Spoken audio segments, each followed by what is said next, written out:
Good morning students. આજે આપણે 12.2 લિંગી પ્રજનન વિશે અભ્યાસ કરીશું. પુષ્પો એ વનસ્પતિના પ્રજનન અંગ છે.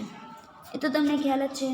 પુંકેસર એ નર પ્રજનન અંગ અને સ્ત્રી કેસર એ માદા પ્રજનન અંગ તરીકે વર્તે છે. બરાબર છે. પુંકેસર કોનો ભાગ છે તો કે નર પ્રજનન અંગનો, જ્યારે સ્ત્રી કેસર છે કોનો ભાગ છે તો કે માદા પ્રજનન અંગનો. એક લિંગી પુષ્પો છે, બરાબર, જે ફૂલ માત્ર સ્ત્રી કેસર અથવા માત્ર પુંકેસર જ હાજર હોય છે, જ્યારે દ્વિલિંગી પુષ્પોમાં શું થાય છે તો જે ફૂલો પર સ્ત્રી કેસર અને પુંકેસર બંને હાજર ધરાવતા હોય એને કેવા કહેવાય તો કે દ્વિલિંગી. એક લિંગીમાં શું થશે તો કે જે કોઈ ફૂલ છે એમાં માત્ર સ્ત્રી કેસર હશે અથવા તો માત્ર પુંકેસર હશે, જ્યારે દ્વિલિંગી પુષ્પો છે એમાં શું થશે તો કે એક જ પુષ્પ એટલે કે એક જ ફૂલ પર સ્ત્રી કેસર અને પુંકેસર બંને હાજર હોય છે. એક લિંગી પુષ્પના ઉદાહરણ છે તો કે મકાઈ, પપૈયા, કાકડી, જ્યારે દ્વિલિંગી પુષ્પોના ઉદાહરણ છે એમાં શું આવશે તો કે સરસવ, ગુલાબ અને પેટુનિયા.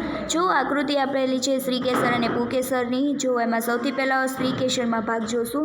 ટોચનો ભાગ છે એ શું છે તો કે પરાગાશન છે, અને એ જે નળી જેવી ભાગ આવે છે એ શું છે તો કે પરાગવાહિની. પછી આવે છે અંડાશય અને એની અંદર શું આવે છે તો કે અંડકો. આ છે સ્ત્રી કેસરની રચના. બાજુમાં જુઓ પુંકેસર છે. સૌથી ટોચનો ભાગ છે શું છે તો કે પરાગાશય, અને નીચે જે નળી જેવી રચના છે શું છે તંતુ. આ છે પુંકેસરનો ભાગ. બંને નર અને માદા એક લિંગી પુષ્પ પર એક જ અથવા તો જુદા જુદા છોડ પર હોઈ શકે છે. બરાબર છે. બંને એટલે કે નર અને માદા એક લિંગી પુષ્પો એક જ અથવા તો જુદા જુદા છોડ પર હોઈ શકે. જે કોઈ છોડ છે એના ઉપર અથવા તો બીજા કોઈ છોડ ઉપર હોઈ શકે છે. પરાગાશયમાંથી પરાગરજ ધરાવે છે. પુંકેસરમાં જે પરાગાશય છે એ શું ધરાવે છે તો કે પરાગરજ ધરાવે છે, જે નરજન્યુઓ ઉત્પન્ન કરવા માટે જવાબદાર છે. હવે સ્ત્રી કેસરમાં જોશું તો કે સ્ત્રી કેસરમાં પરાગાસન, પરાગવાહિની અને અંડાશય 3 ભાગનું બનેલું છે, જેમાં અંડાશય છે એ એક કે વધુ અંડકો ધરાવી શકે છે, જેને માદાજન્યુ કહે છે, અંડકોષ પણ કહે છે.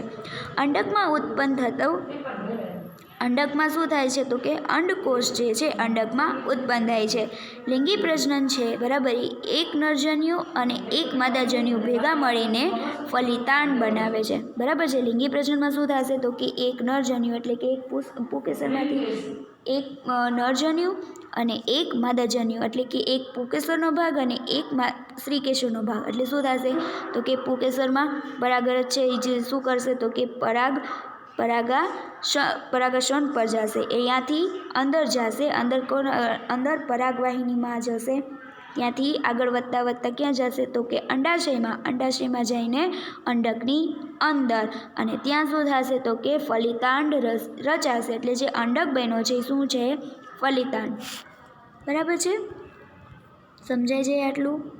આજ માટે આટલું જ. Have a great day.